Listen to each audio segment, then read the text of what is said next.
Buenos dias para você, meu querido aluno do sexto. Pessoal, hoje a gente vai entrar num novo módulo que é a história basicamente da África, né?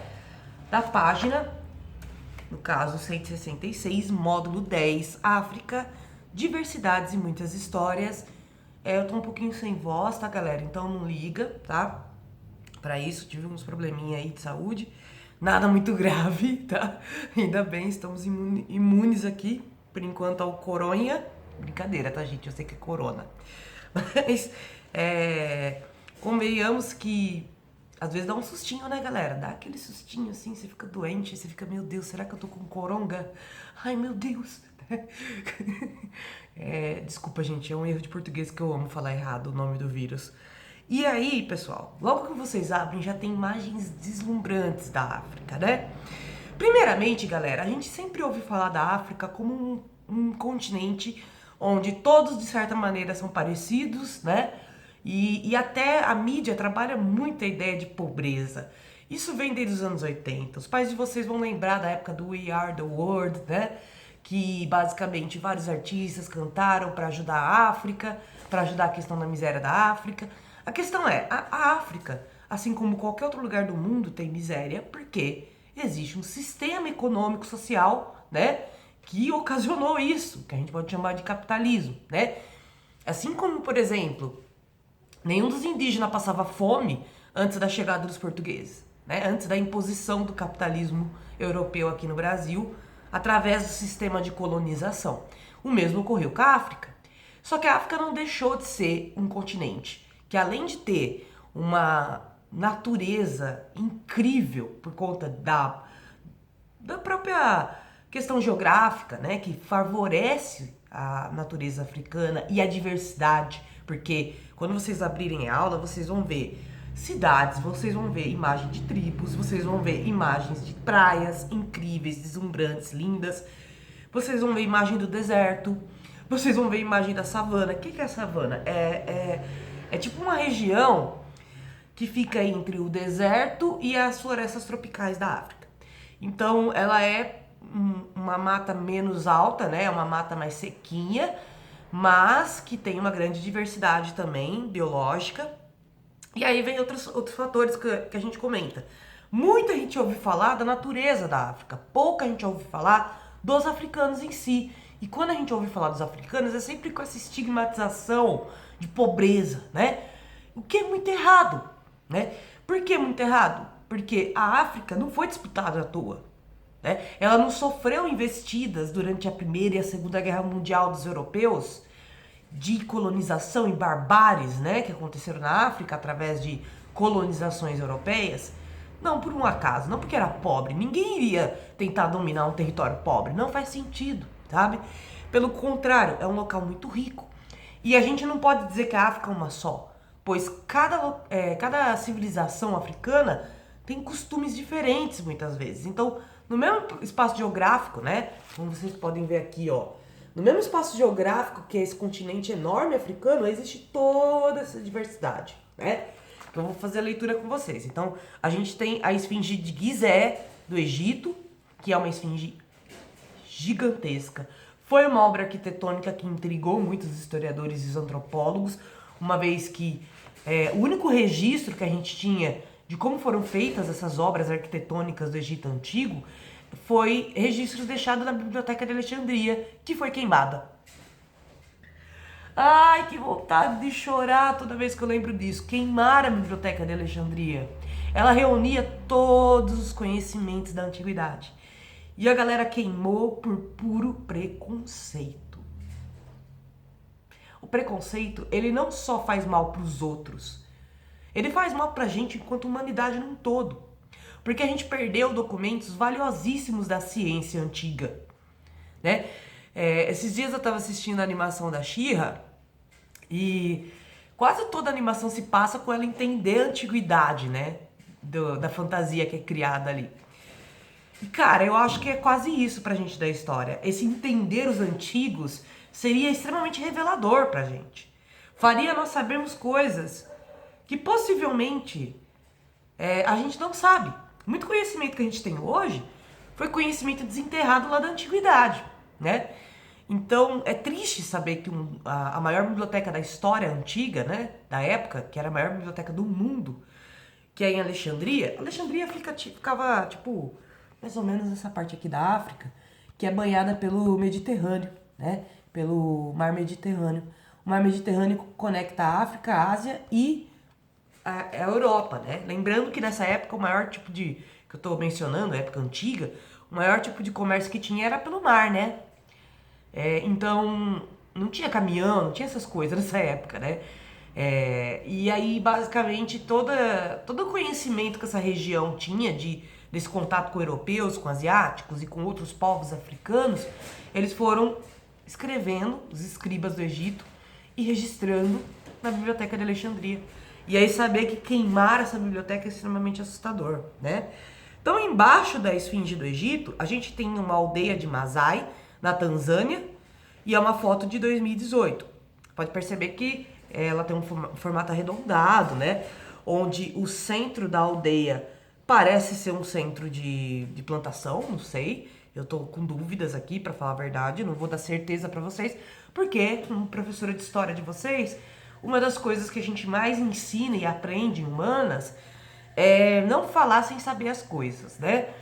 Por quê? Porque é perigoso, né? A gente tá vendo o nível de desorientação que as pessoas estão sofrendo por conta das fake news. E a gente de humanas já sabia que isso poderia acontecer, certo? Então, de certa maneira, é sempre importante a gente ter muito compromisso com o que a gente diz. E uma cultura africana, inclusive, fala sobre isso. A gente vai chegar até lá. Mas tem uma cultura africana de tradição oral, onde a palavra vale ouro, literalmente. E a gente poderia aprender um pouco com eles, né? De sempre que for falar uma coisa, nunca falar de algo que você realmente não sabe, fingindo que você sabe.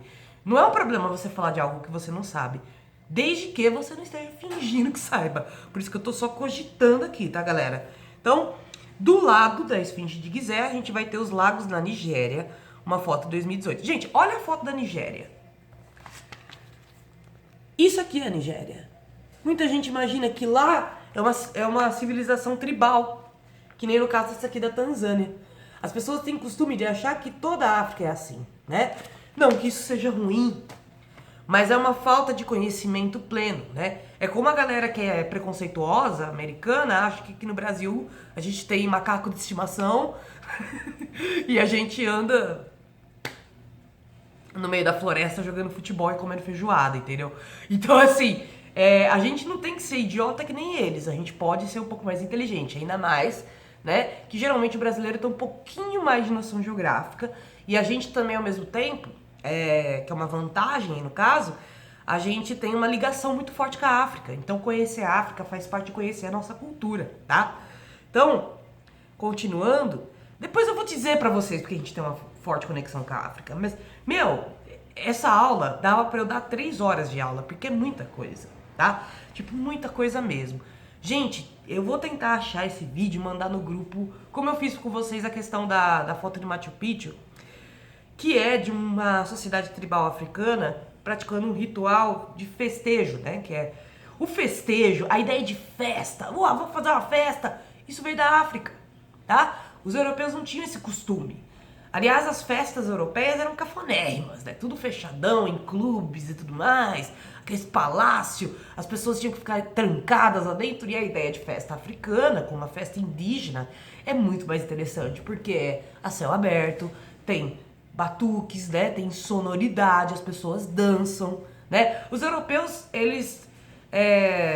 A questão da dança para os europeus teve até época que foi proibido. Pra vocês terem uma ideia, teve época que foi proibido dançar na Europa, porque eles diziam que era uma possessão demoníaca, né?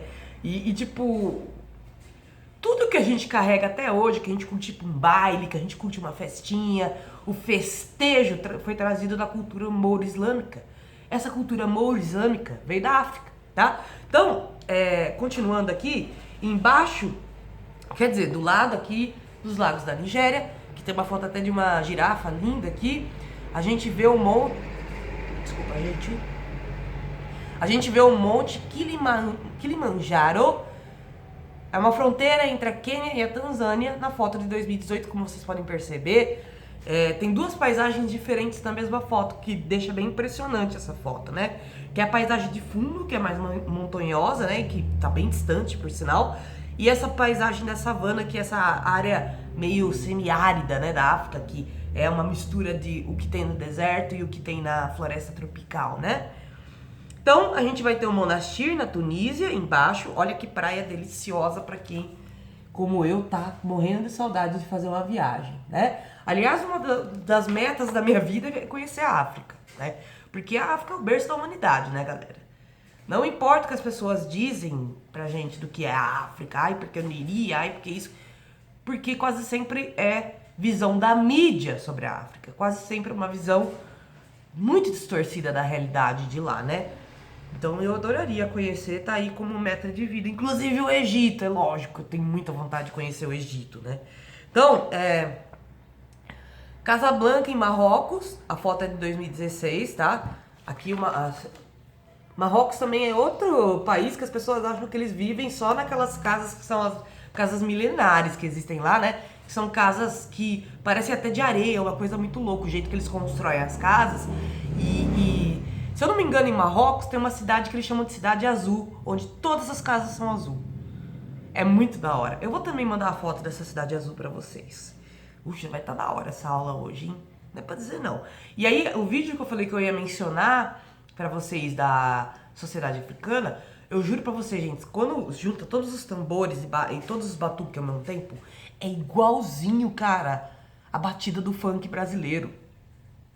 E aí você fala, meu, tem muita ligação, né? Existe uma memória até inconsciente dessas coisas, mas existe uma memória social mesmo, de tradição que foi mantida, né?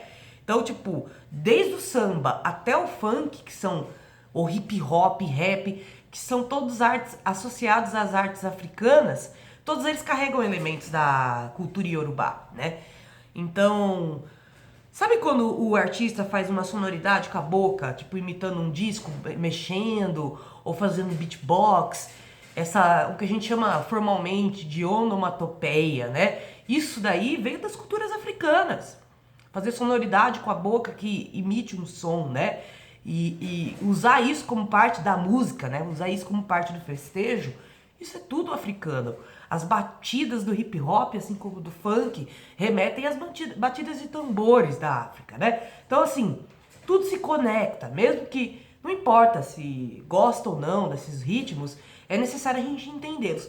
Eu gosto de dizer sempre isso nas minhas aulas, galerinha, que antes da gente julgar algo, a gente precisa entender, né? E pra realmente ter um julgamento justo.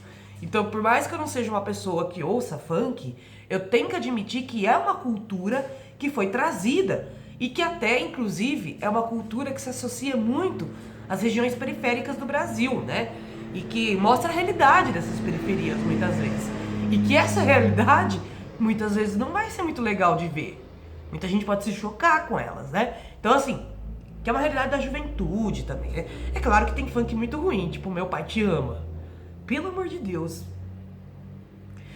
É muito ruim, mas existem estilos, assim, musicais que são muito bons. Eu vou confessar pra vocês que eu acho genial aquela música Bum Bum Tantan. Porque o cara pegou uma batida de música clássica do bar e misturou funk, cara. E é muito louco como o funk é esse ritmo que se mistura com tudo, né? Assim como esses tambores africanos vão se disseminar em vários estilos musicais diferentes, né? Então, continuando, a gente tem o deserto do Saara, que aí a gente tem uma foto de 2017, né? Com os povos tuaregs andando aqui. Os tuaregs são esses caras que andam a camelo aqui e fazem basicamente a transição de mercadorias e a troca de mercadorias entre uma região da África e outra. Porque no meio, assim, tem a África, continente, aqui ó.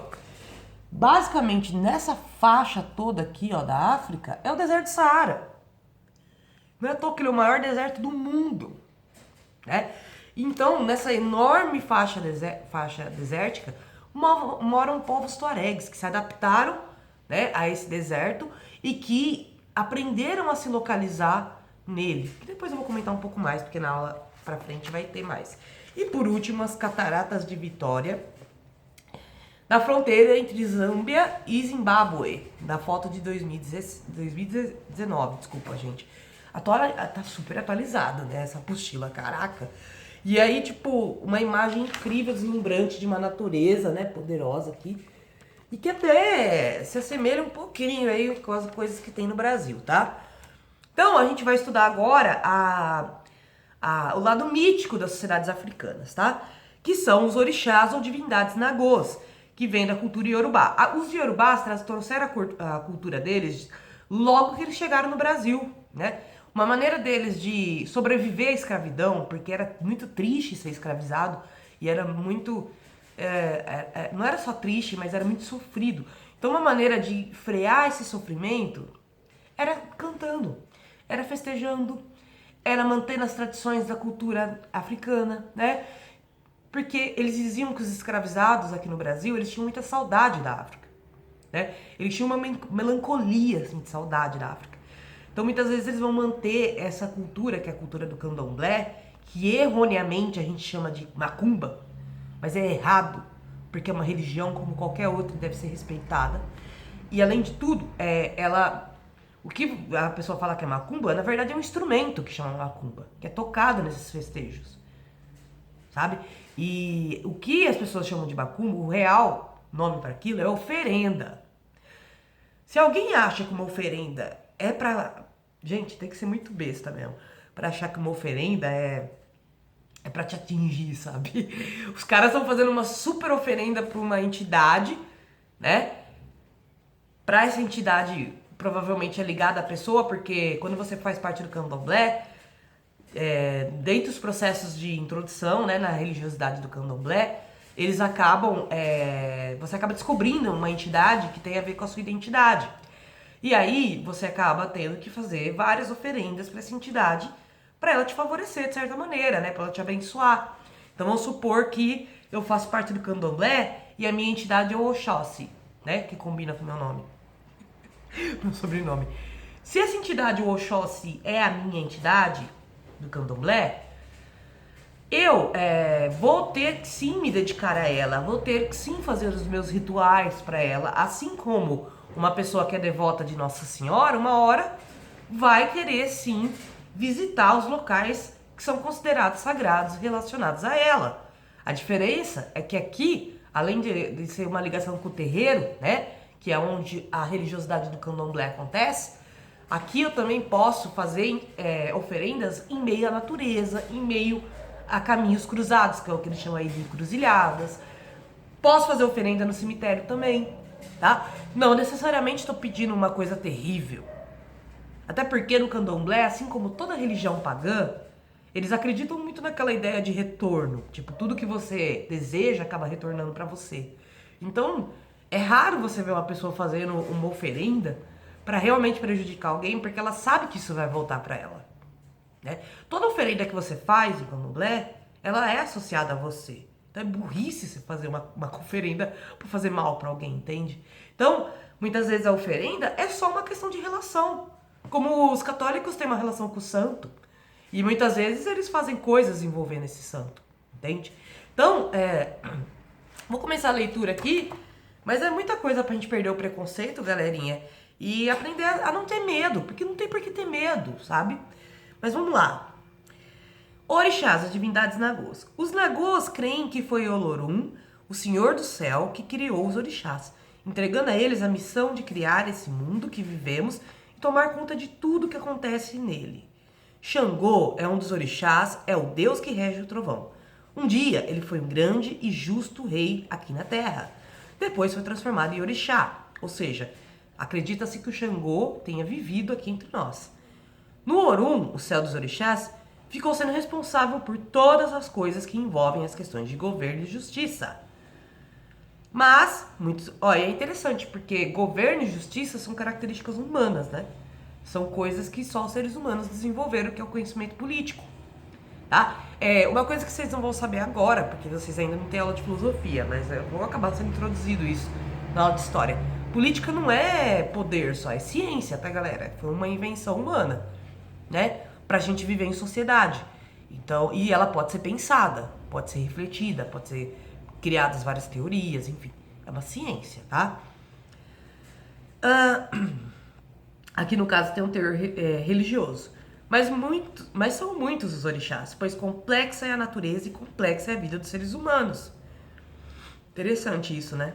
Cada aspecto de um e de outro, que tem o seu orixá, a divindade encarregada de zelar por aquela parte da vida se relaciona com ele. O mar tem Iemanjá, que cuida também da maternidade. E Iemanjá é, sem dúvida, uma das orixás mais populares do Brasil, né? Acho que porque tem uma relação entre a vinda dos africanos pelo alto mar, né? E o fato do Brasil também ter sido muito banhado pelo mar. Né? Em fevereiro, inclusive, existe uma grande comemoração de Iemanjá. E quando as pessoas vão pra praia e jogam rosas para pedir sorte na virada do ano, isso é uma oferenda para Iemanjá. Pois é, meu amigo. Pular as ondinhas, oferenda também. Né? A gente faz um monte de coisa do candomblé e não sabe. Aí fica tendo preconceito quando vê uma oferenda, sabe? E aí, galera, continuando. A metalurgia e as estradas pertencem a Ogum. Oxóssi é o senhor da caça e combate à fome. Ossain controla as folhas e prepara os remédios. Yansan é senhora dos raios, dona das tempestades. Oxum é deusa das águas doces, da riqueza e do amor. No fundo, todo mundo queria ser meio a deusa Oxum, né? Riqueza e amor, o que mais que a gente precisa? Continuando. Apesar que eu falo riqueza, aqui riqueza tem vários sentidos, tá? Mas também tem o sentido material. Omolu é o orixá que comanda a peste e a cura das doenças, ou seja, ele que dissemina a peste, mas também ele que dissemina a cura, né?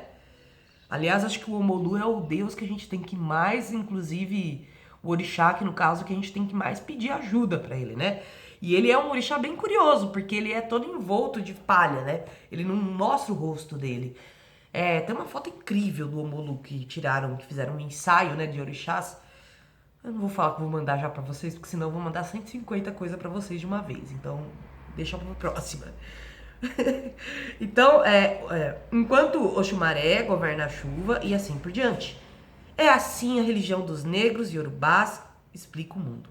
Pessoal, a cultura iorubá está extremamente presente na nossa cultura, não só pela música, pela arte, pela religião, mas pela língua também. Sabe uma palavrinha que vocês amam falar? Zoeira. Essa palavra é africana. Esse tipo de sonoridade, inclusive, é típica dos iorubás, que usavam muito Z, né? Essa sonoridade meio nasal do Z, né?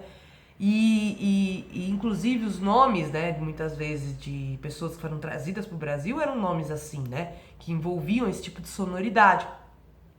Mas várias outras palavras são africanas, como zumbido, zumbi. Zumbi não significa morto-vivo, tá, na África, significa líder, tá?